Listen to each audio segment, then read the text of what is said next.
Hey everybody, it is your favorite Wild PK. Yes, I'm so excited for this episode because not only is Shanae fantastic, and to hear her story and her journey of just being delivered from witchcraft and from church hurt, y'all gonna find out why she's amazing. But this episode is special because we are giving away 4 tickets to Deliver Her conference.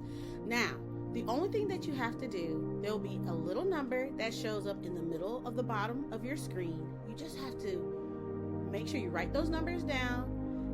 Follow us on YouTube, because if you haven't, where you been at? And then number 3, you'll send me a message on Instagram. That's right. Send me a message on Instagram. Tag Wild Preacher's Kid and tag your number. That's all I need you to do, so you can get your free ticket, whether you're in person or if you need a virtual ticket. This moment is for you. But remember, you have to follow our YouTube page. You have to put all the numbers. There should be 5 numbers that pop up at the bottom of the screen throughout this episode. And the first 4 people to do it, and they message me on Instagram, they win. Just that simple. So, let's carry on to the episode. Hey everybody, it is your favorite Wild Preacher's Kid. Yes, it's Lady Alicia, and I have a fantastic guest. You guys, I preached at my father's church about a summer ago, actually, and she was in the audience, and I must have preached a good word, because since then, she reached out to me and just, I saw her story. What happened was, I saw her story on Facebook about her journey, her testimony, and we're gonna get into that, I promise you. But it was so touching, it was so moving, and I'm big on church girls and other preachers' kids as well, and she was just a beat of my own heart. And I reached out to her, and she confirmed. She's like, "Oh no, I haven't seen you before. And she told me she was at my parents' church anniversary, and she just told me how blessed she was by it. So it just let me know that this is why you gotta be careful. You gotta be careful where you at. Because if I would have been mean to her at my parents' church, guess what? She'd be like, I don't fool with you. You know how we do. Look, don't worry. Yeah. Y'all, I have the lovely Shanae Marshall. Ma'am. Y'all don't understand how infatuated I am with her. She is, outside of the fact that she is stunning, okay? She is stunning, but her story is so real, it's so tangible, and it's just, well, you know what? Let me not tell her story. I don't like to tell other people's stories. So, my love, tell them who you are. Tell the people who you are. So first of all, I'm so excited. Thank you so much for this opportunity. But my name is Shanae. I also go by J Shanae. I'll get into why I go by that too. But I'm 30 years old. I'm a small country town girl from Johnson, South Carolina. My mom's a preacher. She got ordained when I was probably like maybe 6. Pretty young. I grew up as a preacher's kid. I would say the typical, PK story, kind of church style. Was in church my whole life. Kind of lost my way because I had a lot of questions. I was confused, and a lot of times church people don't question God. They can't give you real answers, and so. Right. I kind of had to find my way by building my own relationship with God completely outside of the church. So it was just a me and a God thing. And so God did his big one. I really got into the word. I would really just talk to God like I'm talking to you. And I just allowed him to really undo all of the religion that had been pretty much banged at my head all of those years, and he just taught me how to have a relation. And so out of that came much freedom. And so I just be out here, loving Jesus, loving people, and just doing my thing. Yeah. You guys, her story and her testimony, we're gonna break it down bit by bit because your journey is, I like to say, it's similar to mine, but we just went in 2 completely different directions, and that's why I love it, like 100%. And it just shows that you can grow up in the church, and the impacts of growing in that type of religious culture. And I say religious culture because it's there is a difference between having a personal relationship with God and being religious. For sure. And being in that type of atmosphere and then going out on your own, you're exposed to a lot of different things. And it makes you go in two different, like for us it went Listen, it ate me up, honey. It ate I, me up. you was not alone, okay? I was out here, like for me, like if you've listened to my podcast before, I was a madame in a past life. I had Mm-hmm. female dancers, male dancers, adult entertainers, and we were touring the southeast region, and my goal was to be a billionaire doing this. And I just when I say I turn my back on church, but I really turned my back on God. And Yeah. in that time frame, I felt like I was doing exactly what I was supposed to be doing. I was making a ridiculous amount of money. First of all, I was a kid doing this. I was still in my early 20s, and in the midst of doing that, God found me at a gas station pump. I had baby oiled up dancers in the back of my car because we was headed back to school. Yes, we was. I was still in college trying to do this. And he said, "Don't do it no more." Wow. And I never did it again. Like the unraveling of even that lifestyle, I ended up being homeless because I got rid of everything that was wrapped up in it. And I mean, that's just a little tiny piece of Yeah. my story. Yeah. So, Shanae, so if I went in that direction, what I want to start here. What was the moment that really pulled you away from being involved in the church? Man, so for me it was um like a slow pull, right? So Mm. it was a lot of different things. So I was apostolic. Right, right. And so, but I mean, like old school apostolic, more of personal preferences instead of word. So it's a lot of things that happened to me. Like I love clothes, I love accessories. So I remember being on the choir and wearing hoop earrings, and they like you got to take those earrings off. Or I remember being on the choir having like real high heels. I love heels, and they were just like, that's promiscuous. You trying to get somebody man, and so you know what I'm saying. So it was just things Oh, like that, and then I watched how my mom before being ordained, she was such a free spirit. When I say free spirit, she always loved the Lord. Now we live by the word, but she didn't seem so like she was trying to people please. She just did, what God told her to do. When she got ordained, her life completely changed. And I understand it because you're on the platform, but it was yeah. almost like it was depressing to see how it's like she couldn't live. And so that kind of Wow. came onto me, and it was so much pressure on me to be perfect.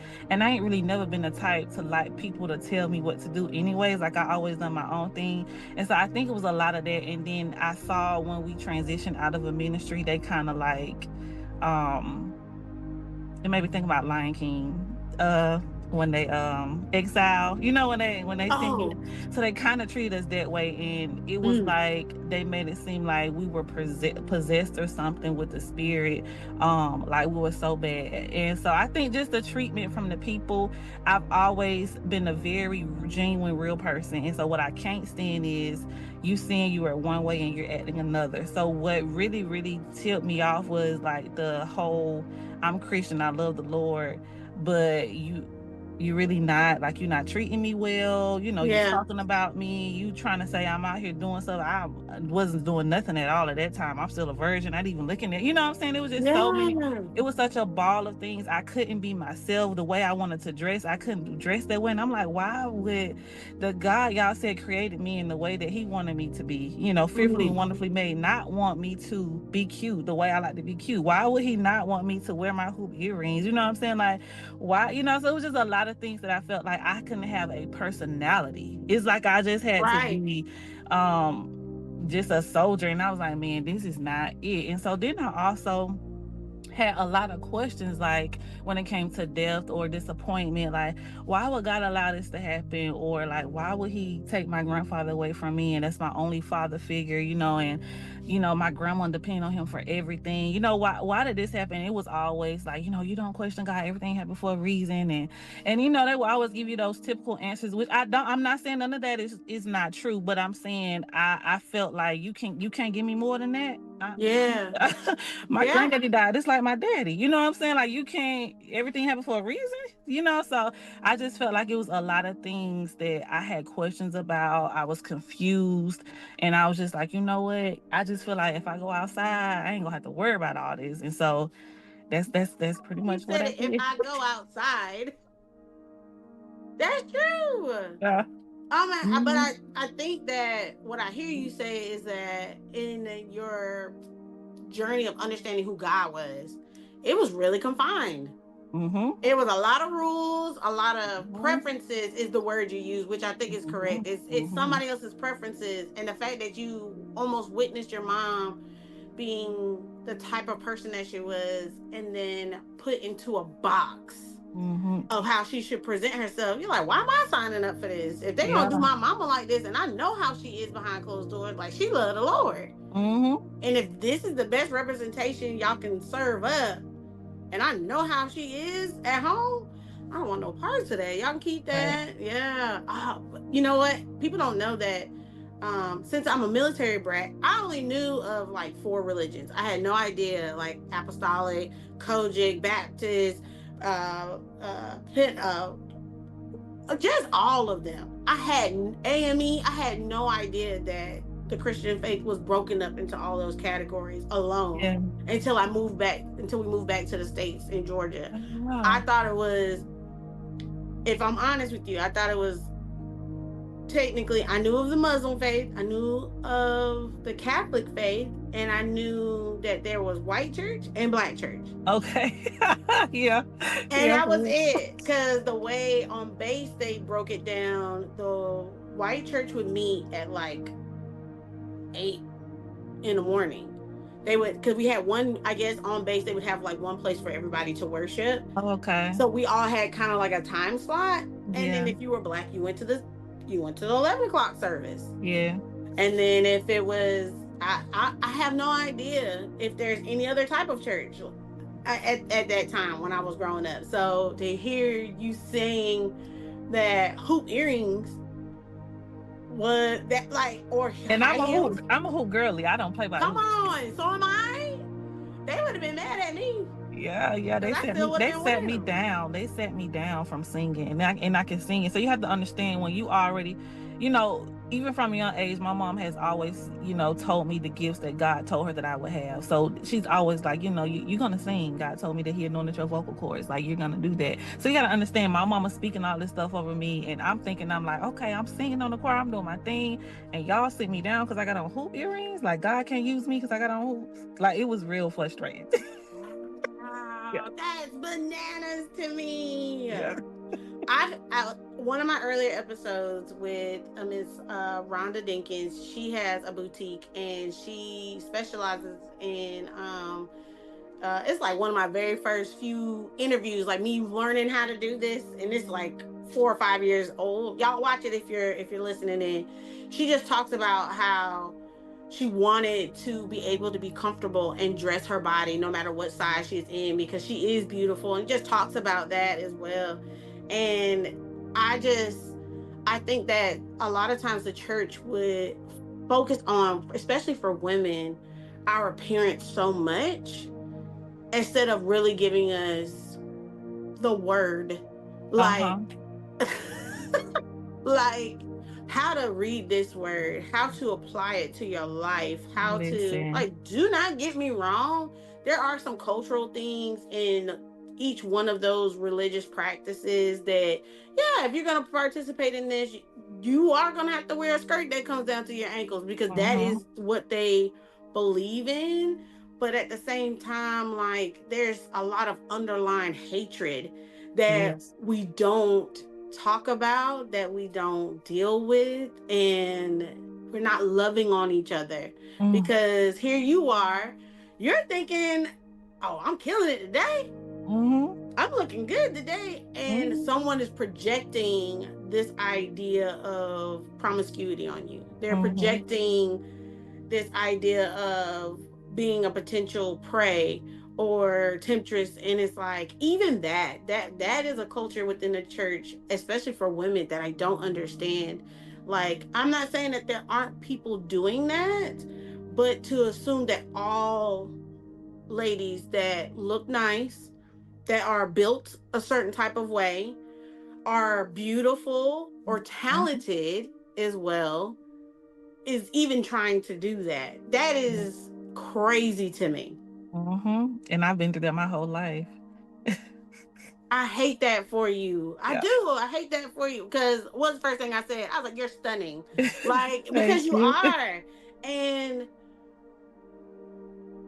I'm going to say this to, on behalf of some of us, I can't say all of us, but on behalf of some of us, for the ones that didn't stick up for you, or ones that heard people say that and didn't say anything, I apologize. Oh, Like, thank you. it really takes someone being secure with themselves and understanding that your beauty doesn't compete with my beauty. Who you are as a person is your journey. Same thing with ours. Like, I've been guilty of trying to shame somebody because I was taught to do that. I'm thinking this is what you're supposed to do. It's a part of the culture to constantly shame somebody. And the reality is now that life has hit me, I have a different set of eyes. My goal is to break that cycle within ministry.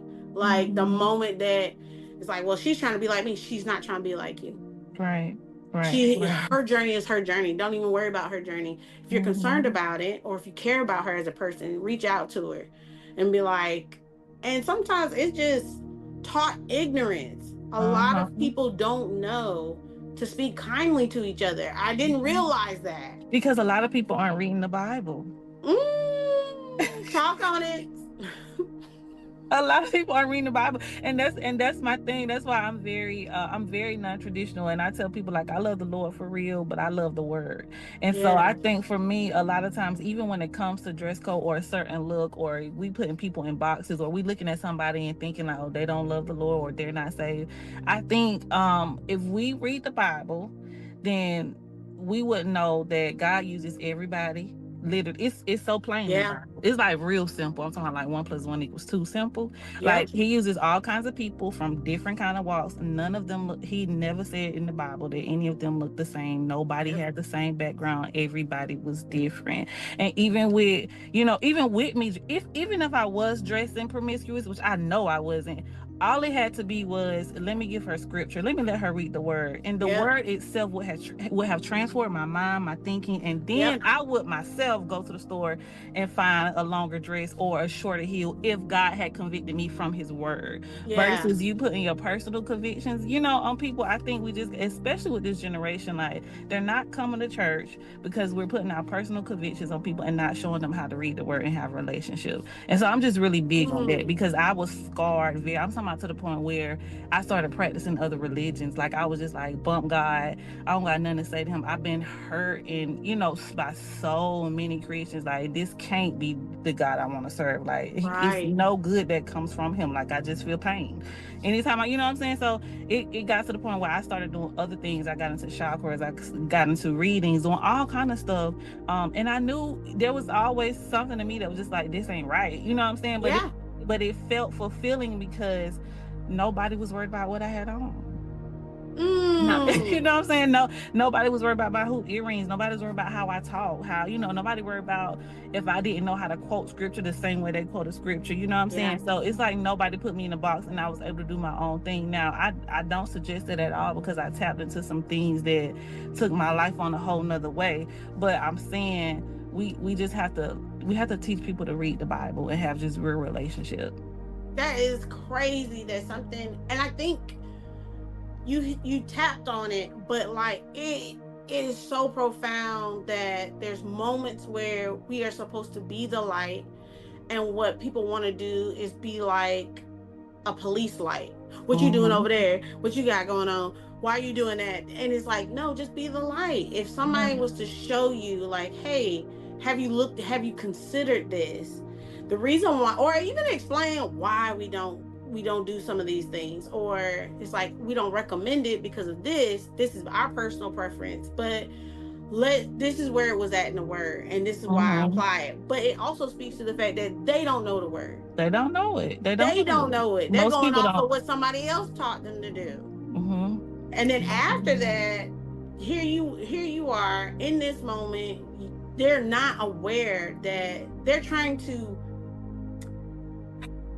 put God in a box, really, and present it to you like the only way that He's gonna love you and care about you and and want to love you is if you are presented. That made me think of something that answered the question, that add one more thing to the question when you asked what pulled me away. So I couldn't find where I fit, right? So there were always, you get these like super spiritual like prophecies, like you're called to be a prophetess, or you're called a preacher, called a minister. You're called to be a minister of music. And I knew my spiritual callings, but I was very creative, right? So I've always had a creative mind, right? And so growing up apostolic is literally nothing is creative. It's routine, Right. like same thing.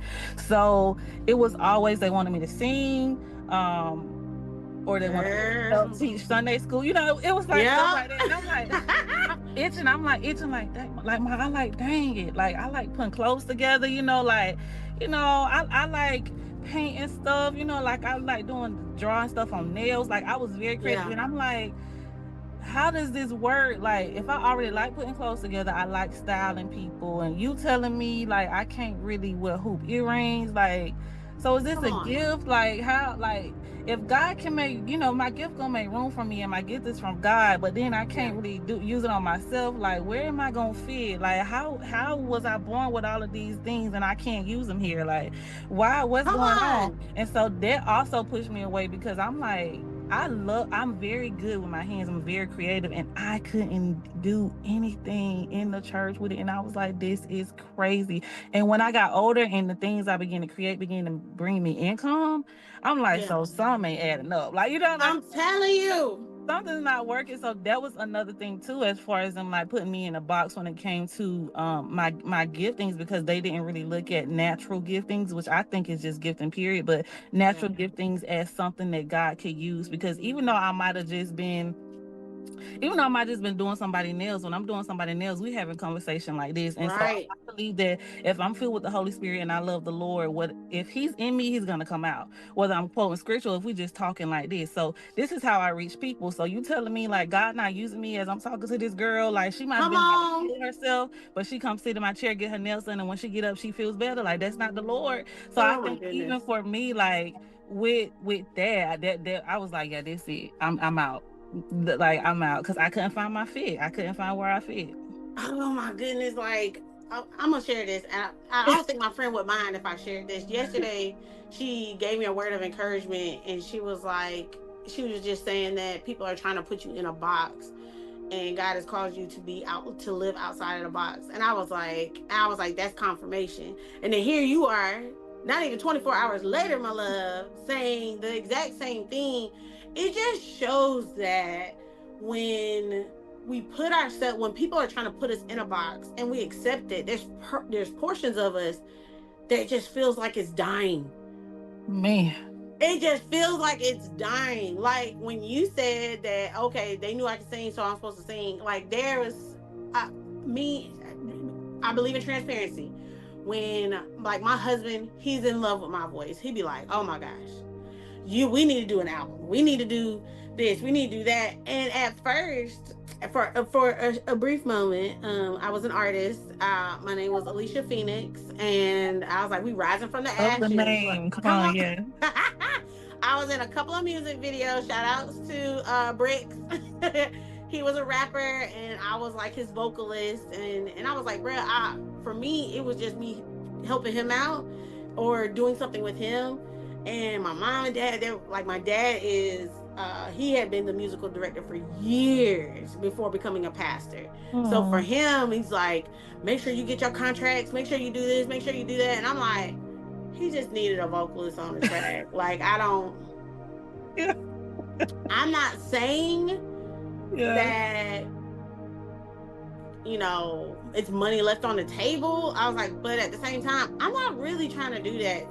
We like my husband, my friend Briggs, and us, we were sitting down at the table, and he was like, okay, so let's get these contracts. I said, so yeah, let's everybody pump the brakes. I know I can do this thing. I'm not saying I'm the best singer out there, but I know I can do this thing, but this is not what I want to do. I know I don't want to do this. To this degree, absolutely not. Yeah. I know it. There's something else inside of me, but it's not for this. And knowing that for yourself, powerful. Because you're absolutely right. The church will, I say they like to prostitute it. And that might be harsh to hear. No, it's the truth. Because they will take you, they will be like, you are mine. You only sing for my stuff. And then if you are out there, you need to do it the way that I see fit. So if I go sing at a different church or whatever, like I've been sat down for trying to help a ministry before, just because they were starting it out. They sat me down, and I'm like, okay, well, I mean, now mind you, I'm not on nobody's payroll. Come on now, the sit down be real. They don't mind sitting you down. I didn't even do nothing wrong. All I'm doing is helping. They were like, they didn't like the optics. They said my influence was the issue. So I'm like, well, okay, well, I don't have to do this. So I started doing media. Enjoyed it. I do it now. Yeah. Enjoying it. Yeah. But it just shows that when you say there's the creative beings like ourselves, they're like, you're good at this. This is all you do. Don't go nowhere else. And to double down on it, you started making money. People don't understand. And y'all weren't paying me nothing. I'm sorry, I'm all up on the camera if everybody see me. Honey. Yeah. Not willing, because, you know, I'm serving. I'm supposed to do this unto the Lord. Make a joyful noise. I can do it from the congregation. I don't have to lead nobody in worship. I can lead from worship from my seat. Y'all better ask my church family. Yeah. I sing all over that sanctuary. Y'all better come get me. If y'all want me to be quiet, just tell me to be quiet. But I'm gonna sing all over that sanctuary. You gonna hear me. Ain't no way. So now you have pivoted from doing church life, and you talked about doing tarot readings and even astrology as well, and just going into I will say the magical part of spiritual. That's how I'm gonna say it. Yeah. And like you go in that direction, and where you found acceptance, you was like, oh, this feels better. How many times are we doing that to people? So many. And we're wondering why they're running from the church. It's like, we say come as you are, but we don't mean it. Don't. Or when you get here, now you're here, you got to change everything to fit our perception of what God is, instead of allowing God to really move on you. And for him to have his way. So when you were in this discovering phase, that's what I'm gonna call it, this discovering phase, in the midst of doing it, because you said you knew something was wrong, what made you turn? Because it's like, I understand why you went to it. It makes perfect sense. But what made you start to go, you know what? I don't think I'm supposed to be doing this. So now this is not everybody's story now, but this is just me. So I'm gonna kind of go back a little bit. When I was younger, I always dreamed. Right? I always had dreams. And so fast forward to where I'm out here doing my thing. I was having a lot of relations with people Mm-hmm. And so this one particular night, this person I had relations with, we we were laying in the bed, and I felt something. I felt something sit on the bed, and we laying in the bed though, but I felt something sit on the bed, and I was like, "You laying down?" And Yeah. yeah, he was like, "Yeah." I'm like, I felt something sit on the bed, so I'm like tripping. So I fall asleep. And I think I fall asleep. I can't really explain it, but what happens is, I see the person get up, and he get up off the bed. But when he gets up off the bed, a spirit comes and sit down and lays by me and looks in my face and smile. And so I Wow. said, "Oh my God," like that. When I said, "Oh my God," I opened my eyes. And when I opened my eyes, he had left. Nobody was there. He had left. And so I started feeling like this eerie feeling. I was like, something is not right. So I left. I completely did. I ain't even talk to him no more. I was like, I can't talk to you no more. Da, da, da. Went on, doing my thing. And so I remember I was home one day, and this was doing like 2020 when COVID first came out, and my grandma just had got out of the hospital, and she had moved in with me, and I was laying on my couch, and I kept hearing God say, I'm your protection, right? I wasn't Mm-hmm. really understanding at the time what that meant. I'm your protection. So I'm like, okay, I don't know if it's God for real. I don't know if it's me at this time, because I'm so disconnected from the Lord at this point. I don't know if it's God for real. I don't know if it's me, but I kept hearing, I'm your protection. So I get a text from my friend, and she was like, this dude was like doing spells on people, love spells and stuff on people, they say. And I was like, you lying. She was like, no, everybody's talking about it on Facebook. And I'm like, so I What? get on Facebook, and I see this girl, because I could not leave this man alone. Like, I couldn't. Mm. So I see this girl with this post saying how it was so hard for her to leave him alone, and come to find out, she had found like this brown bag in her house, and pretty much he had like a love spell on her. And so in that instant, I knew what God meant by I am your protection. He just had told me, but at that time, I'm not realizing this God talking to me. I'm just thinking like I'm tripping. So I got the phone with her, and like my heart started beating real fast, because to me the spiritual world is real, because I was brought up in Yeah. it. People don't Yeah. might not understand this part, but I was brought up in it, so I knew the depth of what was going on. Mm. So I got the phone. I'm like, okay, God, this ain't what I'm trying to do. Like, you know what I'm saying? Like, Yeah. I open doors. I done, I done let this stuff in. Like, this is not what I'm trying to do. This guy couldn't leave him alone. He was so toxic, very verbally abusive. I mean, like, made me feel like this little, but I couldn't leave him alone. And so it all started to make sense. I was like, okay, God, I'm done. Like, I just need you to help me. And so it was just there. I told God, I was like, I get rid of everything. Like, if you just, I just, please, Lord, I don't want this man to have no love spell on me. Like, Yeah. mercy, So it was just a conversation I had with God, and I believe that moment started. Now I can't tell you I completely stopped everything right there, Mm-hmm. but that was the initial moment that made me feel like, no, like, girl, you're not supposed to be doing this. You know what I'm saying? Like, Yeah. even him and his, because he did readings and stuff like that. He was gifted, but he allowed the enemy to taint his gift, and I was doing the same thing. You know what I'm saying? Yeah. So at that moment, I realized, like, this is not right. This is not for you. And I think that's what started my returning back to the Lord. And then also at that same time, like, my grandma had just got out of the hospital, but her sister died, her brother died. I had so many like deaths that had, things that had happened, transpired in the year of 2020, that I just felt like it was almost like God saying, like, I'm trying to be here for you through all of this. You know what I'm saying? But Yeah. you ain't even giving me you over here, doing all this, and I'm trying to be here for you through all of this. The real comforter. I'm trying to be here for you, and you ain't even, Mm. you ain't even realizing it. So I think that's pretty much what happened. And then from then on, I started to feel so like going to the club and stuff. Like, I started to feel so uncomfortable going to the club, and I was a big smoker. And so I remember I was at my cousin party. He had passed away. We had like a anniversary party for him. And my past life, I used to make edibles and stuff. So I brung the family edibles. We had brownies, we had wings, like all kind of stuff. And so Wings. yeah, Girl. girl. Okay, never mind. Anyway, in a past life, I would Yeah. have asked, but So okay, go ahead. we're at the party, and I get so high, right? I'm like, I'm high. And so my uncle, my grandma's brother, he coming to me, he's like, "You gonna take a shot with me?" I'm like, "Yeah." So we take a shot.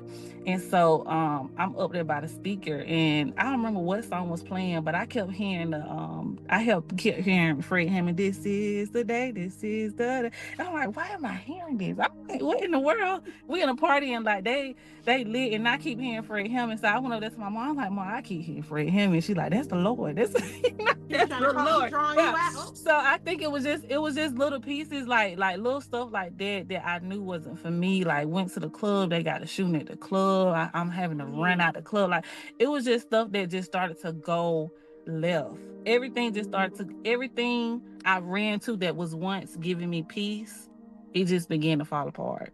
Yeah.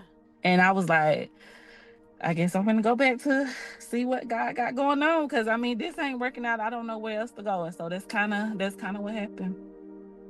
And That's still long story short, because a lot of things happen, but long story short, that's still a beautiful story, because that's true. I mean, even in the even in the time frame that you were in your discovery phase, God still had you. mm-hmm. We like to think that, oh, if you turn your back on God, God turns his back on you. That is not true, and everything that you're No. saying is proof of that. Because I I agree with you. When I was in the club, and I would be sitting somewhere, and God be like, the Holy Spirit be like, "You need to go. It's time." Mm-hmm. And I'm thankful that the people that I would normally roll with, if I said let's go, they was like, "At least you said let's Yeah. go. It's time to That's how everybody." my Yeah, girl, they knew.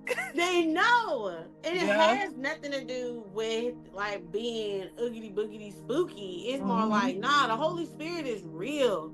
He Mm-hmm. will talk to you, he will guide you, he will lead you. Now, if you want to be hard headed and stubborn, now, if especially that last time, if I would have stayed, there was a shootout right after I left. And I don't know where it happened. I know that a friend of mine's boyfriend ended up getting hurt because he stayed. And I was like, "Nah, we gonna go." They're like, "You leaving?" And they came outside with me. We got in the car, and before they got back in, everybody was rushing out. I like, that's how quick.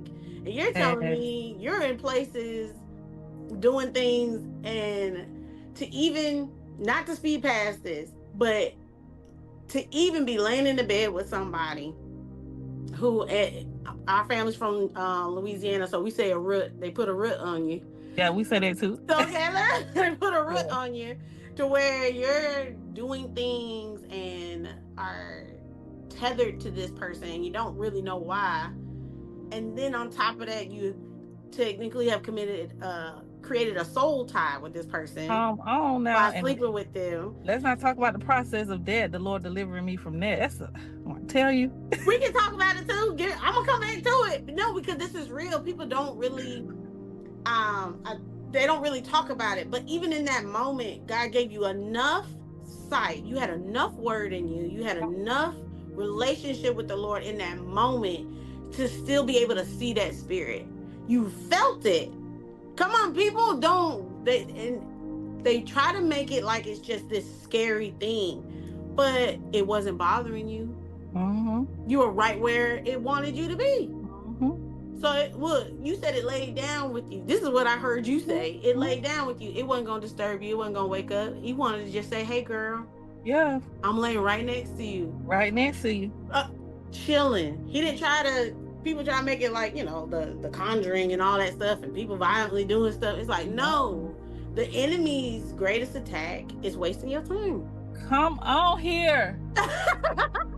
Come on here now. The greatest attack is wasting your time. I don't care if it's physically, I don't care if it's mentally, emotionally, to cause a distraction, a delay to your purpose. Anything that, because so if you have all this creativity inside of you, you had somebody try to stick it in a box and say you can't do nothing else with it. So you tried to find use the creativity in other spaces. It manifested into some other stuff, and you're like, well, it's okay. And to the point where he's like, yeah, stay here with me. Mm-hmm. Stay here with me. Don't go nowhere else. Don't worry about it. The fact that you could feel that spirit's presence. Now, I won't say I can't deem nobody a prophet, but I believe that you have a gift for it, because a lot of people don't see stuff like that. They can't see stuff like that. They're not in tune with the Holy Spirit and the atmosphere that they're in. And the fact that you had enough sight, because God can still take it away from you. No, He let you keep it. Like, people forget that God can take His gifts away. I am a witness. I could not sing above a whisper for 7 years. Now you can't get me to shut up. He let you keep your foresight to protect you, because the gift that's deep down inside of you, sis, was bigger than what the enemy had in store for you. Because that man, whoever he is, Lord, just you arrest his heart and you deliver him. I don't know what he's doing. But at the same time, he was on assignment. Mm-hmm.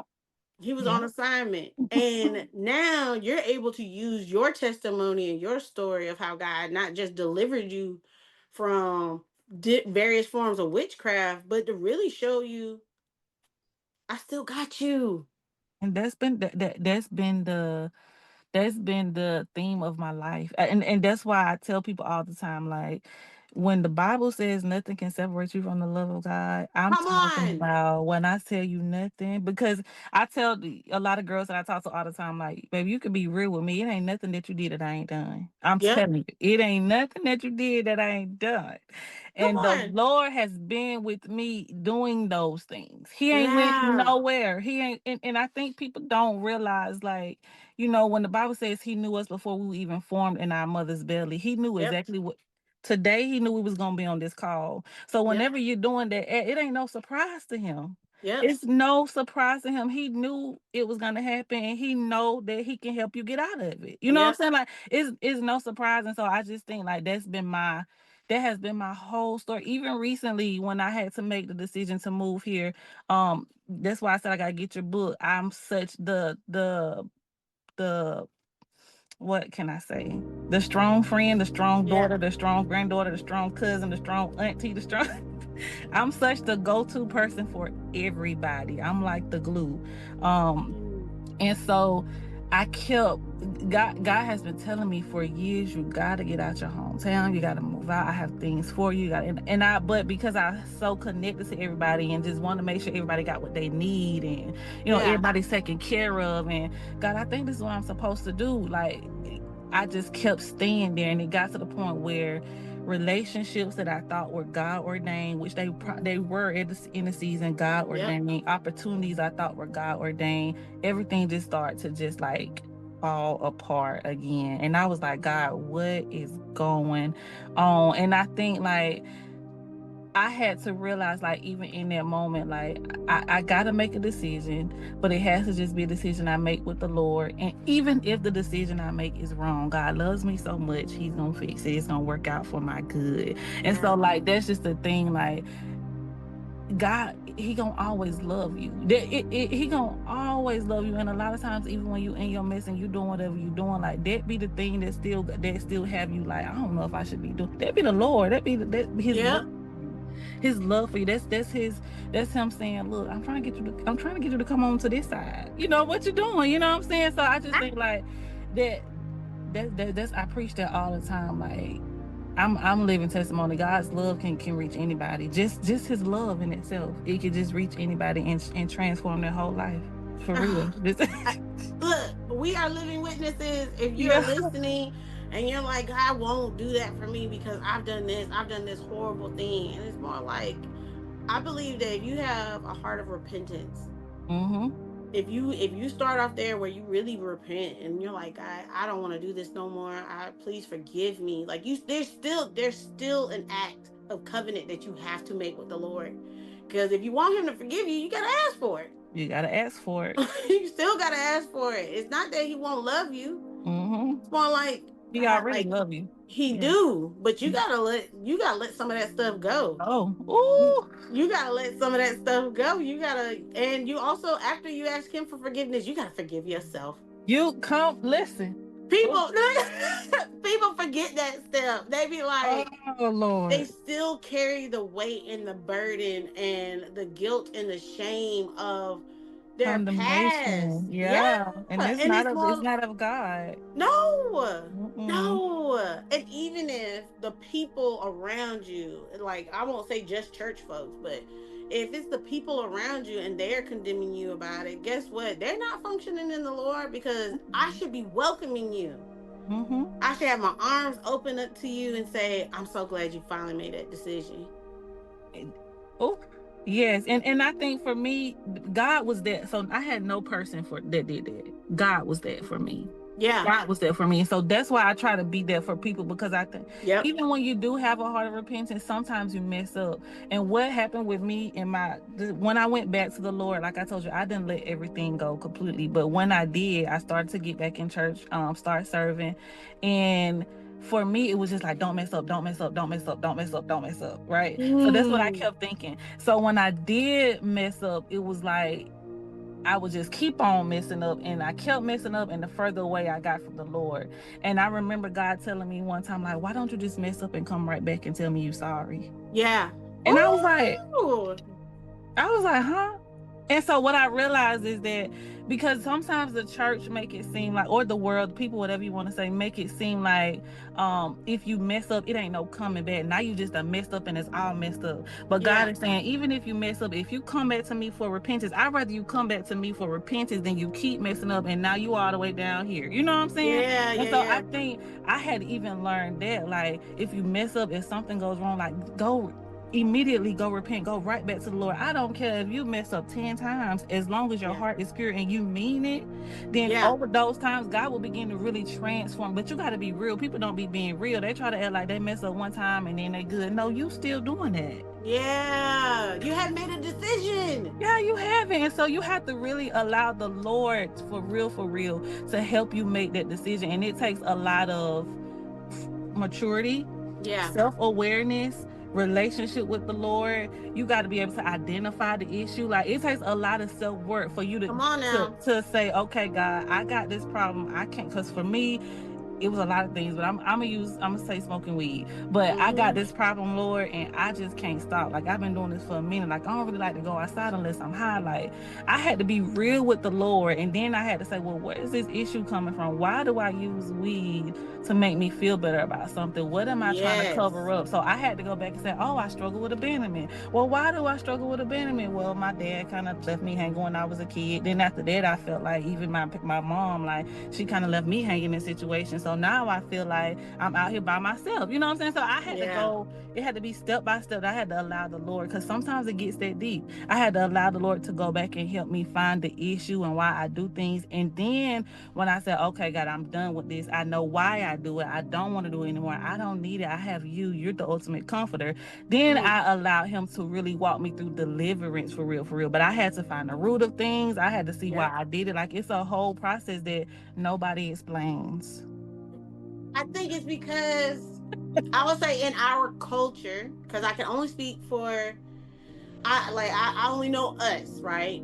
I think it's because in church culture, if you're going up there and back, then people start to judge you. And then they bring out, like, oh, she always up there. Like, oh, or the idea that, she up there, what she done did wrong. And it's more like, instead of having a real heart and compassion for people, of loving them where they're at, and just asking, like, hey, how can I support you? Something that small. Because, see, if old Alicia would have done what those people did, older Alicia, renewed mind Alicia, a follower of Christ Alicia, a genuine relationship with God Alicia, would have said, hey, if you're struggling with your weed addiction, this is the resource. There are these organizations that support people in it. There are people that are going through that as well. I am someone who had an issue with smoking weed a lot to cover up things, and I think you're on the right track. You're in the right place, but you need the right tools to assist you. And there's nothing wrong with you either. Something happened. Yeah. I'm a firm believer. You don't just, like, do not get me wrong, some things do just happen to you. But some stuff, it's a gradual process to get you there. Gradual process, yeah. Like, so It's a witness. you're gonna need somebody to hold your hand and want to walk through life with you to get you back to where you should be. And if Mm-hmm. I am my sister's keeper, I was just about to say that. That's if what your I sister should do. Yeah. That's what if I that is my motto. I am my sister's keeper. I cannot do for you what you won't do for yourself, but the least I can do is show up for you the way that I can show up for myself. right. And that's a characteristic of God. That's Yes. literally he when can't nobody ever tell me a time that God ain't showed up for him. Come on. Come on. He never left. So I He never left. yeah. It's like him showing up. No, he's just there. Yeah. A lot of Mhm. times he's just waiting for us to move out the way. Most times, yeah. He waiting for us to move out the way. He's waiting for us to just say, hey, daddy, I need you. Mm-hmm. I don't know what I'm gonna do. And you know I don't know what I'm gonna do. So I need you to do it. I need you to make it happen. And he goes, yeah, sure. I got you. That was easy. Okay, I'm glad you thought it was easy. I'm Okay, over because here I've been struggling. struggling, stressing. And it just shows that when we are kinder to each other and we actually live the way that Christ would want us to live, it's not perfection that we should be searching for. Like it's functioning in a spirit of excellence. And not to do a shameless plug, I do talk about that in my book, because it's like the idea of being perfect. We assume it's like the assumption is that to be like Jesus was perfect. So for us to be like him, we have to be perfect as well. Perfect. And it's like, no, we have to function in the spirit of excellence. He Come on, that's loved good. That's he good. loved everybody. He did. He did not care what you were dealing with. So those same women that judged you for wearing hoops and heels would have been the same people who would have stoned Mary. If you want to talk about where do you stand in the moments where Jesus was being Jesus? My Lord. Where in those stories can you put yourself, like something that small? I always say that it's like, Jesus. if I take all of Jesus' moments and say, if Jesus is in the middle, that he's always in the middle, judging this situation, and it can go either towards this way or that way. Am I doing what Jesus would do in this moment? And if I see myself as throwing the stones, whew, I missed the mark. Missed the mark. I missed it. And if I see myself reaching down to Mary and say, where are your accusers? Don't worry about those folks. You are exactly where you need to be. Like, I had to start doing that. That's so good. And I think that helped me be more compassionate and be more understanding. And when I went through what I went through, like when you said, I can't judge you, because if you knew my story, if you know the things that I done seen and witnessed and did, and like just being in rooms I shouldn't have been in alone. Mm-hmm. So here you are in these moments. God has called you out bit by bit. Shame and I can't even say poor decisions, because sometimes it's just habits that haven't been broken. Mm-hmm. I want to, because I know my guests are thinking, they were like, she said she's gonna come back to this. We're gonna talk about soul ties, because I have experienced that as well. And I promise you, for me, it was I'm gonna say a 6-year journey. For me, it was a 6-year journey for me. And he was my first. And I'll say this, I was sexually assaulted prior. So this is the person who I deemed as my first person. Mm-hmm. And for him, the journey was interesting. The way we broke up, I caught him cheating with somebody else. And his rebuttal was, well, Alicia, you knew I was no good. But for me, the way I viewed him, he was like my everything. Mm. He was my best friend. Mm-hmm. So I'm thinking, okay, well, fine, we ain't gotta be together. So, but I still expected a phone call. Mm-hmm. I I still expected him to talk to me. Mm-hmm. I still expected him to do lunch with me. I don't know why I thought that.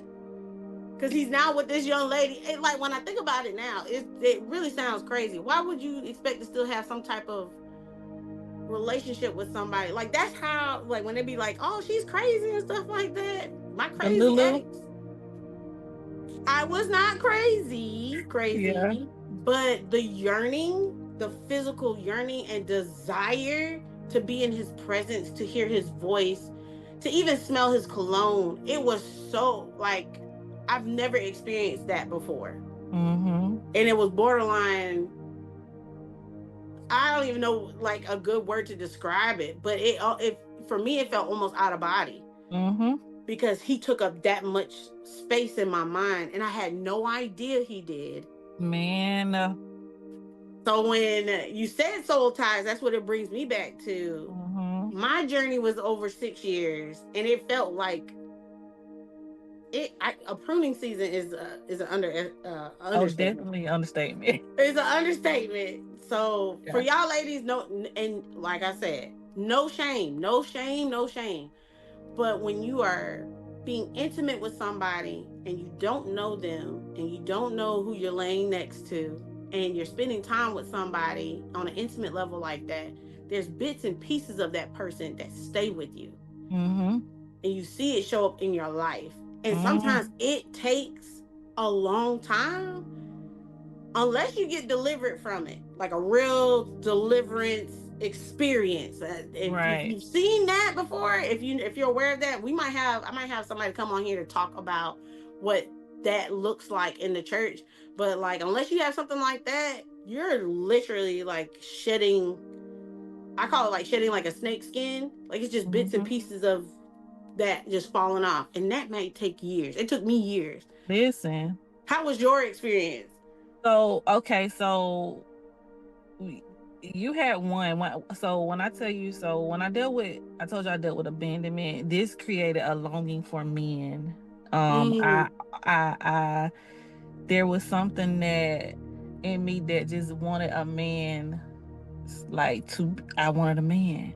yeah. So I was the girl in high school that never went without a boyfriend. Like, that was me. I always had a boyfriend, and so I think for me though, when soul ties began to happen, because it was about three that I can remember that were actually, that I feel like were, even though I feel like when you sleep with people, there's always something from each person that, Yep.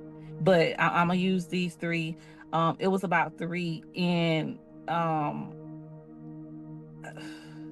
I I didn't realize it because at the time this was something that was kind of taboo to me. My mom ain't really get into this kind of stuff with me, right? This was Okay. something that I was watching.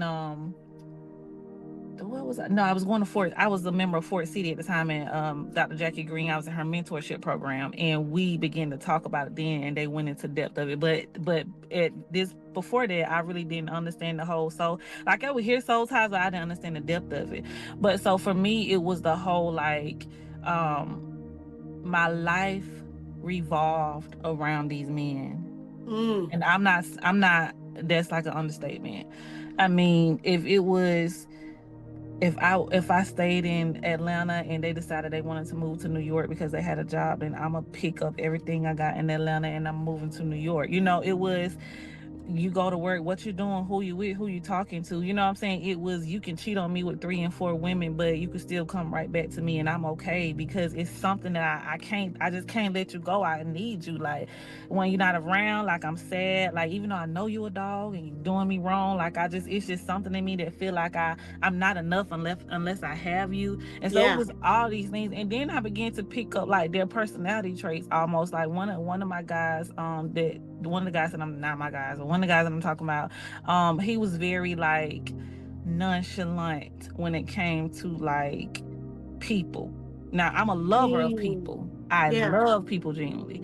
But he was very like, Bon, I don't care about these folks for real. So then I began to realize, like, look up, and I'm like, man, I don't really care about these people. And I'm like, girl, that ain't even you. You know what I'm saying? So it's Yeah. even stuff like that. So, but I didn't realize it was a soul tie though, because for me, this is what the world teaches this is what you do when you bought your man, like my man, my man, my Yeah. man. You know what I'm saying? So that's what you Right. do. So I didn't even realize it was a soul tie until I began to go through my journey of purity and allow God to really show me like why I shouldn't be sleeping with these men, what comes from it. And then I began to see like, girl, you lost yourself a long time ago. Like, who they even sleeping with? Like, are they even Yeah. sleeping with Shanae? Like, because it's not even you. You know what I'm Come saying? on. And so for me, it was, and I hate to be so, and I tell these young girls this all the time, I hate to be so like, seem like I'm so traditional in this, but when it comes to this type of stuff, it was very traditional for me, like music. I had to cut out music. I had to cut out movies. I had to cut out shows. I had to stop like going around certain smells because I was like you. If I got around a certain smell, I'm like, ooh, that smell like, you know what I'm saying? Like Yes. it was I had to do a whole bunch of cutting out of things in order to allow the Lord to break those soul ties. And if I'm being honest with you, I still feel like he's doing that. I'm very Yeah. transparent. I still feel like he's doing that. And so that's why I'm very adamant about, I know people, I would suggest you wait to marriage. Yeah. But if you don't, because we live in the real world, if you don't and that's something you struggle with, be honest with the Lord. Yeah. Bring God into that. You know what I'm saying? Yes. Because Yeah. it's a lot of things that come from people we lay down with that ain't even a part of who we are. We just pick it up from laying down from them, and it leaves us in pieces. It's like Yeah. you got a piece of him, you got a piece of you, you got a piece of that guy, you got a piece of you, whoever it is. If you a guy, you got a piece of that girl. You got, you know what I'm saying? And it's like you thinking you whole, and you just in pieces. And that's what I Yeah. realized. Like there was no whole me. Like I had to allow God to come in and say, okay, so this don't belong here, that goes there. This don't belong here, that goes there.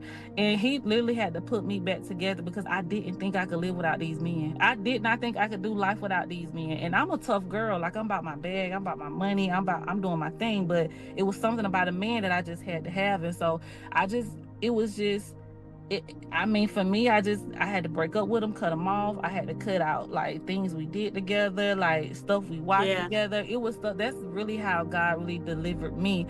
But I will say, it might not be that like that for everybody, but it was a hard cut for me. Like I wasn't having no sex. I couldn't, none of that. Yeah. That's how Lord did me now. So Look, no. it was that type of thing where God had to really like, it was just me and the Lord. And I Yeah. had to know like, God, if you don't, because I also had a desire to be married. Which a lot of church girls have that desire deeply. I had a very strong desire to be married. So when I was getting with these men in my head, I'm like, this is my husband. It was never this my boyfriend. So I'm already giving them things that they ain't supposed to have to get. Say it again for the ladies in the back. You're giving them what? I was already giving them stuff they weren't supposed to get. You They know what I'm not supposed to saying? get They weren't it. supposed to get. And so it took the Lord to show me like, hey, that's not your husband. Why was you even doing that? You know what I'm saying? Like he was getting something that did not belong to him. And so I went back and I was like, okay, God, help me to call myself back from them men, because I don't want them to be able to say they had a piece of that. You know what I'm saying? Like Yeah. so even help me with that. So I began to even do that. But it was really just me and God for real, for real. Like it was like a whole 2 years. God told me I couldn't date. I didn't go out on dates. It was like that for me. And so it was really, I did a lot of fasting. I did a lot of watching women in the faith who were on their singleness journey or waiting on the Lord. I did a whole bunch of that because if I was just so heartbroken, it really just drove me to that. Like I was so heartbroken when I had to completely disconnect to them. It just drove me to like, I don't want to keep feeling like this. I gotta fix something. So that was kind of like my journey. I don't really know how to explain it, because it was really like just me and the Lord for real walking the thing out. It wasn't uniform. I didn't know what I was doing. I just kept waking up early in the morning saying, God help me. Like that's how it was with me. Look, you're not alone. That's why I said it took 6 years, girl. What? Yeah. We broke. It took me, the first 3 years, in my opinion, was me breaking off the habits of being with this person. The subconscious ones, like calling him on his birthday. And it's real easy for me to think to do that because I would always do that, buy a cupcake, and just automatically we spent we were together for 3 years, but we knew each other in high school, and he had always been a friend of mine as well. So it was more like, oh, okay, well, this is somebody that I just genuinely care about. He wasn't a stranger. I ain't meet him on no app. I'm too old for that version of myself. Like, that wasn't a thing when I was started dating. And so now I'm in this moment with somebody who I'm used to talking to every day, and he won't pick up the phone. I'm gonna tell you how bad it was. I went to the girl he was cheating on me with. She lived in the same dorm as me. She lived right underneath my room. Like, that's how close she was. And God bless her. It was necessary. It was necessary. But it. When I think about it, I went to her room the next day. Now, I caught them in the bed the night before. Mm-hmm. Not even 24 hours later, I'm knocking on her door. And I was like, look, I'm be honest with you. Like, I understand that y'all together. That's fine. I was like, but he's going to still be my friend. Like, this is what I'm telling her. He's still going to be my friend. Y'all can date. I don't care. Like, I don't have to, but he's still going to be my friend. Listen. Like that, like, why am I doing this? Why would I want somebody like this in my life? Why would I want to talk to somebody who just threw me away? Didn't even value and honor you. He didn't even see you. He's not even my real friend. Come on now. Like, it took a long time to realize that. Like, and I mean, still showing up for him. Still, we had been broken up for maybe like 2 years, and I'm still like trying to show up for him and be a good friend to him. Let me tell y'all something. That man, now we have, of course, reconciled. We're a lot older now. He got his life. I'm married with kids and stuff like that. Like, me and him were able to come to an amends because I love his mother. His mother is a jewel. But this man was terrorizing me. He ended up being my stalker. Like, he struggled with alcohol addiction.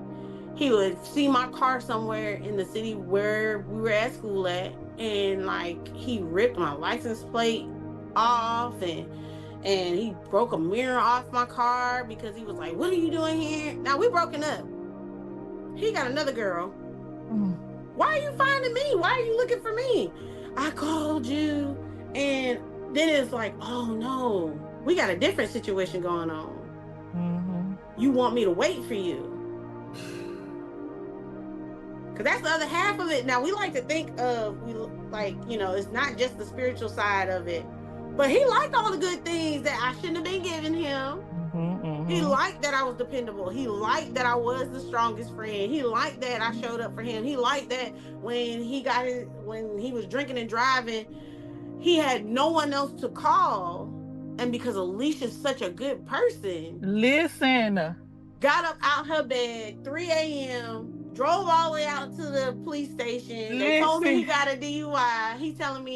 He had to tell me I had to get the keys from him because they took his car keys, had to go back to his apartment, unlock the door, going back. Now, look, this is 3 a.m. in the morning, drive back to his apartment, which is 30 minutes away from where I had to go and meet up. So now I've spent an hour, get his bail money out his closet, come back. I'm thinking I could pay the bail money so I can go back to bed. They told me the bondsman don't wake up till 7 a.m. So I slept in my car. Look, I'm telling all my business. I slept in my car, waited till 7 a.m. so I could pay the bondsman so I can get him out and take him home.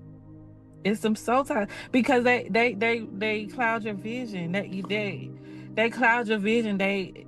What you said, the enemy desires to waste your time. Girl. And the soul tie be having you going in circles for years. Having you going in circles for years. Absolutely. And somebody else be like, man, I wouldn't have did that. Man, I wouldn't have did that. You are absolutely right. You may not have done that, but you might do something that I would never do. Listen when I tell you, because, and I'm gonna tell you this because I want to bring in, my journal, I should have brought my journal out, but I did actual research on what happens when you have intercourse with the man, like when you have intercourse with the man and they finished, it's actually something that goes to your brain that causes. I heard that too. It actually does fog your decision making. It really does that. And I don't think we realize that when we laying down doing it's almost like you're setting yourself up. It's Yeah. like you're setting yourself up. And that was my thing. Like I done did some stuff. Like I remember the last incident. I was outside in my yard butt naked fighting this man. I'm talking about we throwing down, I'm butt naked, cars just driving by. You I'm talking looking about like, how did I get here? I said, okay, God, this is this not, because that's one thing about it now. They might have I'm hit you. I'm hit you. That's how I used to be. So, but it's just, I was just tired, and I woke up every day telling God that I was tired, and that's really my journey has just been transparency with the Lord. Something that I wasn't taught. I had to learn that I could be transparent with God, and that's the only way that I became free. I had to be real with the Lord. Like I just woke up every day like I really want this man. Like I remember pulling up to his house while he at school, parking in the back so he can't see me, and me trying to figure out if he got girls coming over there. Like I done did so much stuff. It's just crazy. Like me and the girl that he was messing with, I done picked her up. We go try to spy on him, see what he doing. He with a whole nother feet. I'm talking about, it's been a lot, but I allowed God to really walk me through that season where he cleansed me from all of that stuff. And I had to like figure out who I was afterwards. I don't know if that made sense. And I think No, it even does. I'm 30 now, but that's kind of what I'm doing now. Like after all of that, like what woman, what type of woman am I? Who have you called me to be? And so that's kind of where I am now, because the reason why I was able to even have soul ties with them guys and allow them do those things is because I saw no value in myself. As much as I was cute, my makeup done, hair done, nails done, I saw no value in myself, because if I did, I would have known that those were not the men that God had for me, and I did not have to deal with it. So it was just really a slow process with me and the Lord. And like I told you, I still feel like it's certain stuff that He's still helping me get through or work through or healing me from. But it's a process. It's a process. Look, let me tell. Let's talk to the audience for just a second. Like, if you are somebody who is might be have gone through either one of us our situations, or not even that it looks like that, but there is a spiritual yearning or a desire to still be connected to someone that you know is not good for you. Look, outside of just, um, I always say this: if you are still talking to them, you're not gonna get healed from it. I'm team block them, go cold turkey. You got Team, to. team, block them on every type of platform. If somebody knows something about them, you don't want to know, because when you are in your healing process and you're dealing with somebody, they don't even have to be toxic. They don't even have to be a toxic person. They're just not who you're supposed to be with. Like, the assumption is that if I'm not supposed to be with them, they're not good people. There's some people, they are the kindest folks on the planet, and you are not supposed to be with that person. When y'all are together, there's something about it that doesn't make you your best self. They are not they are not for you. They are not trying to help you in your development, your growth, the things that God would have you to do. Or they're not in alignment with God that you serve. They're not in alignment with you, and you are trying to remove that person from your life. Let me encourage you right now. There's a few things that you need. You need to cut them off cold turkey. I don't care what nobody says. And do like Shanae did. It took me a while to get to that point. It took me 3 years to get to that point. But she pursued God in that moment and was like seeking God on a daily basis. God, help me, help me, help me, help me, help me. You can't do it without them, for real. You cannot. You cannot. I don't know why. I think because the idea is that God is not physically with us, so we need something physical to help us with that process. But the truth is that if you allow Him to be a comforter, if you allow Him to be your peacemaker, if you allow Him to be your joy, to fill those gaps, because like you said, you're dealing with abandonment issues for you and for me, and just wanting to feel valuable. And the fact that my ex did what he did, and then years later, I'm still trying to show up for him because I'm trying to prove something that I didn't have to prove to him.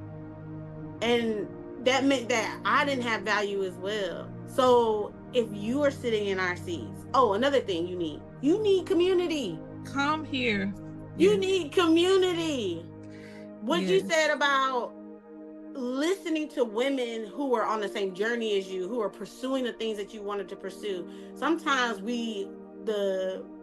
in situations, we feel like, I need to isolate myself. I need to be by myself. No, you don't need to be by yourself. You need to be with people who agree and will stand with you in what it is that you're doing. She found it community virtually with being in Dr. Jackie Green's permission. Well, is it Permission room. Permission room, and being in with a group of women who were pursuing that as well, so that they could pour into each other. I don't care if what you need for me to help me in moments. I joined a Facebook group, and it was just a Facebook group of moms trying to figure out how to be a mom, because I didn't know what I was doing. Like, you will be surprised of how much resources are out there and are available to you as a person. And I encourage you. Go cold turkey. Go with God and find community. If nothing else, because community will hold you accountable. Yes. Doing it with God will convict you. Come on, community gonna hold you accountable. That's good. Yes, community will hold you accountable. God will convict you, because when you have that inkling, he'll be like, nah, what do we say? You're right. Let me go ahead and let me go do something. And if you go cold turkey, you'll be more self-aware of those moments that are pulling you back. And you'll be like, oh, I need to go, I need to learn to do, you know what? I'm gonna start cooking. Yeah. And you could be the best chef. Yeah. But because your mind was consumed by this person over here. Listen. Come on. So that's my encouragement to y'all. If that resonates with y'all, please make sure you let me know in the comments. But this is encouragement, and this is not in church culture. We talk about purity, and we talk about abstinence, and we talk about I'm real. I'm a real person. The reason why I lost I chose to do my virginity the way that I chose to is because I didn't want that first incident to be my first one, and I wanted somebody to show me what to do, because according to y'all, if I don't do it right, my husband gonna cheat on me. So I was like, I need somebody to teach me how to do this. How am I supposed to know on the first day? How am I supposed to know on the first day? So everybody's journey is different. I love you. That was my thought process. It's like, y'all saying these men, all they do is cheat, and so you gotta be this type of way. Girl, I was doing research. I was looking at everything, trying to get prepared. I was like, I don't know what I'm doing. How am I supposed to know? I ain't never had no test. You can't do a pre-test. Like, it don't count that way. So I need to know. Yeah, it was a lot. But still, I want to encourage you. This is not preaching abstinence and abstaining and all that stuff, but you have to do what's going to govern you. That you're going to have to do what God is asking you to do. And if the journey is to rededicate your life to him and to ask God to deliver you from those types of things and soul ties and those things that are holding you back, you're really just asking God to reveal to you who you are. That's it. I don't want to be just my body. I was gonna say that. I was gonna say that, and I wanted to tell them because there was a moment in time where I had to realize that I felt like even when I had a good man, the way I rewarded the man was with my body. Right, and so I felt like the most valuable thing was my body, not how I thought. Not how you can bring me something that I can turn it into, flip it any kind of way you need it to be flipped. Not how I love, not how I care, none of that. It was my body. I thought that was the most valuable thing that I can give back to him. Like, oh, he's been such a good man to me. I feel like I need to pay him back with my body. And I just want to propose the question, do you really think that your body is the most valuable thing that you have? Your physical body. Because I thought that. And I had to sit with that question, and God made me write down my gifts, my talents, things that I do, what I bring. And I had to realize, girl, that's the least. This is just the body is just icing on the cake. But God has created, fearfully and wonderfully made, all these good personality traits I got, all of these gifts and talents I have, all these things that God has blessed me to do, the ability to love people genuinely. That people can't do that for real, you know. Right. So I just want to propose the question, like, is your body really the most valuable thing you have to give? That's all you have to offer. That's so good. Just even that little bit of self-reflection.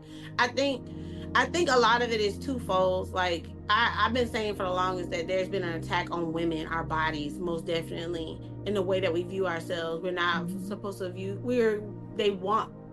I won't say what I want to say in that moment. I want to say, because I don't want to get nobody too upset, because it's not all men.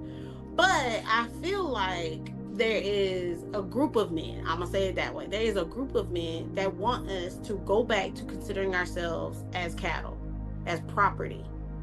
And because they want us to view ourselves as we're only valuable if we're married, we're only valuable if we have kids, we're only valuable if we are a homemaker and all these things, and whether you're promoting the idea of trad wife or promoting the idea, like, technically I'm a traditional wife myself, there's still more in me.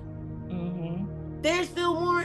If you're not even in things like that, there's more inside of you. What makes you think that God spent so much energy in trying to create Eve and he just made you out of sand? I'm just like,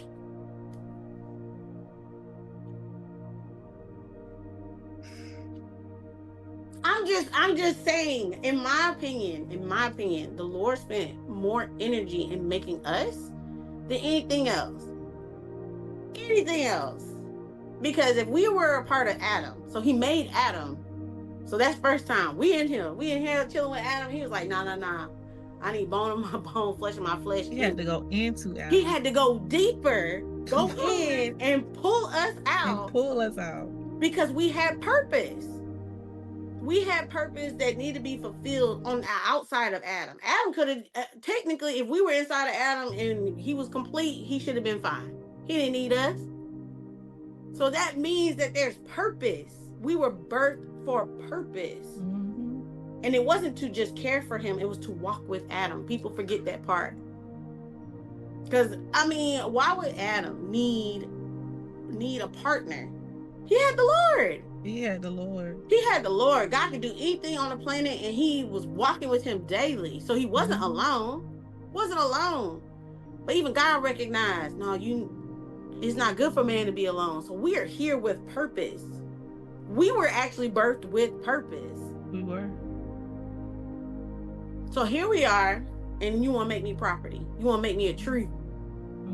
So I want to call you forth. The Eves of this generation, I want to call you forth. There's more inside of you. There's more for you. You're more than your body.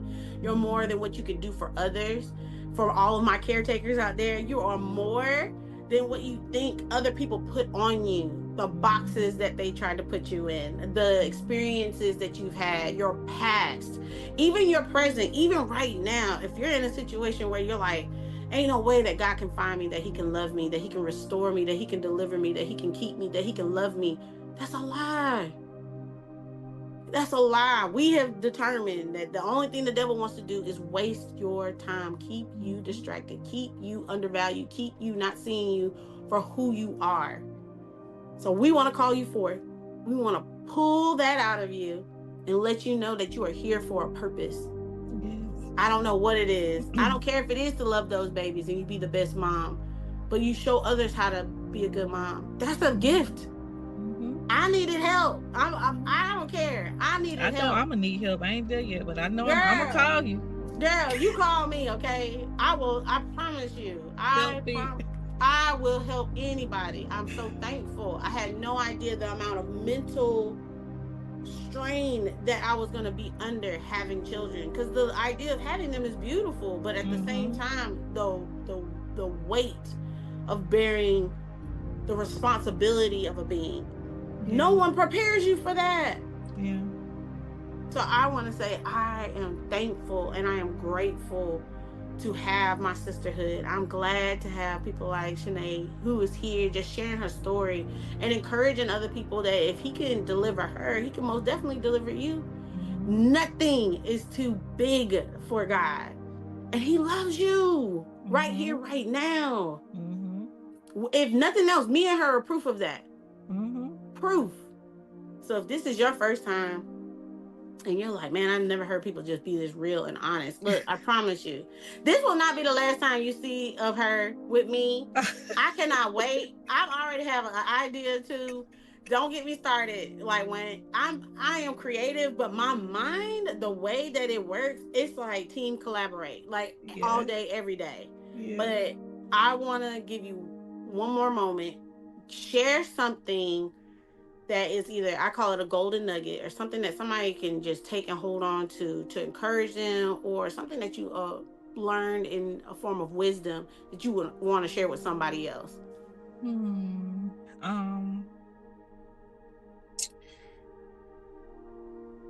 I would say,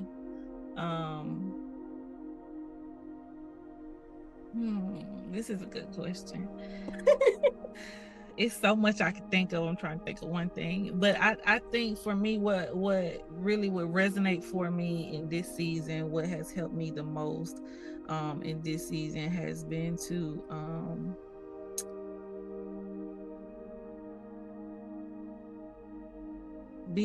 I would say to be okay with new versions of you.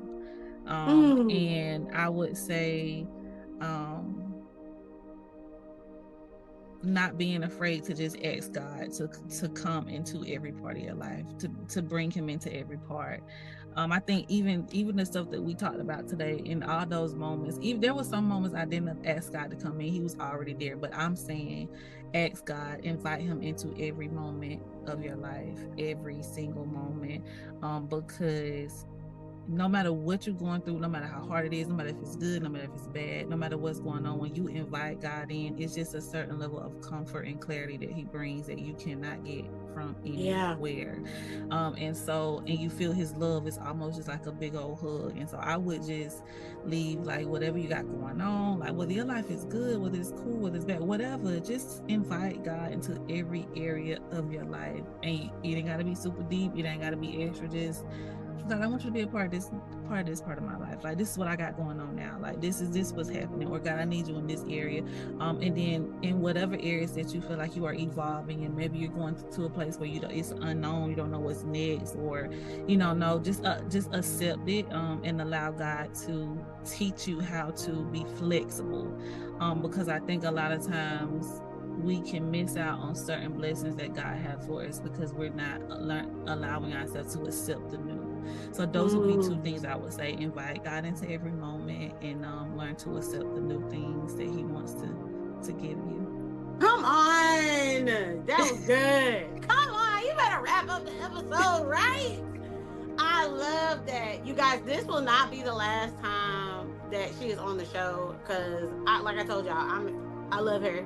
And it's a wrap for me. Like, I just thank you so much for your transparency. Thank you for sharing your story.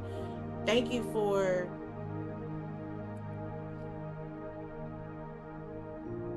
being so vulnerable with, there's so many people that actually have your story and they feel like they can't come back from it. And you are proof, living proof, that God loves you just as you are, and he will come find you, and he's still a protector. Like, thank you so much for doing this. And y'all, please make sure y'all follow her. She loves to tell her story. I'm team book her. So if y'all need her to share her story somewhere else, like, I'm team save this next generation. It's not about just protecting them from the evils that are out there, but let them know that if God did it for me, he'll do it for you, no matter where you are. And that's really what this is about. For all my ladies that be shaming folks out there, shame on you. Nah, I'm just playing. I pray that you get delivered as well. Yeah. Some of us have been taught some bad theology about Jesus. We just don't know any better. And as Shanae said, read your word. Read your word. Read it for yourself, not what someone has told you. I'm not to speak against nobody's pastors, but at the same time, you don't know what they know. Yeah. You know what they have told you, but you don't know what they know. So you have to solidify it for yourself. Ask God to speak to you. It's called the living word for a reason. So I challenge you, if you like, I've been an old soldier for such and such time. When's the last time you cracked it open and said, God, reveal something new to me? It's a living document. The Lord will speak to you in it. He will challenge you. If you ask him to, he will challenge your thought process and your heart posture. All right. Well, you guys, that's the end of the episode. Y'all, oh, I could have went a whole nother hour and a half. Look, I'm telling you. Thank you so much again for doing this. I cannot wait. I'm gonna go ahead and see when I can get you another time because that wasn't enough time, friend. Yeah, so much I ain't talking about nothing for real. I know. It was too good. So we're gonna have to. I'm gonna figure something out. We're gonna have to do a part 2 and come back to this and just talk about something else. But like, honey, everything. This was everything.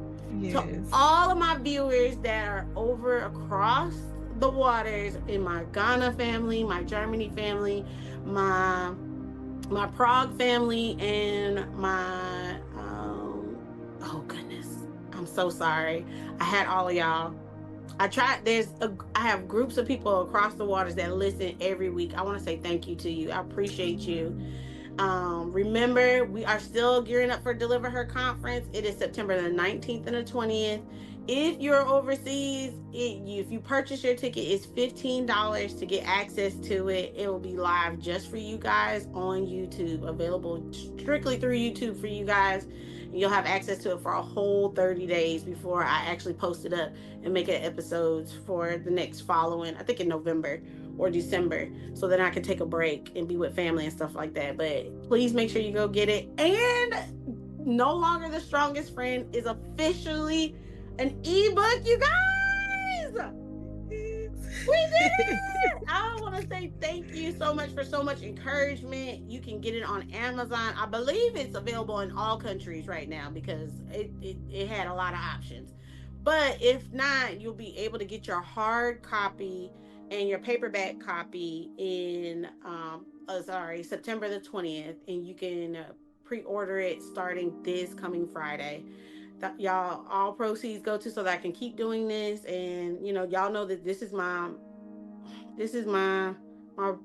dream to do this full time and get to come see you guys. So if y'all want to book me, let me know. Put that down and say, Miss James, I want to book you. Come talk. Let me know. We'll figure out something. Even if you can't fly me out, we'll figure out something. I'll do a live recording or something. I want to be wherever you are. So of course, as I like to end the show, keep being wild and keep being wild for God.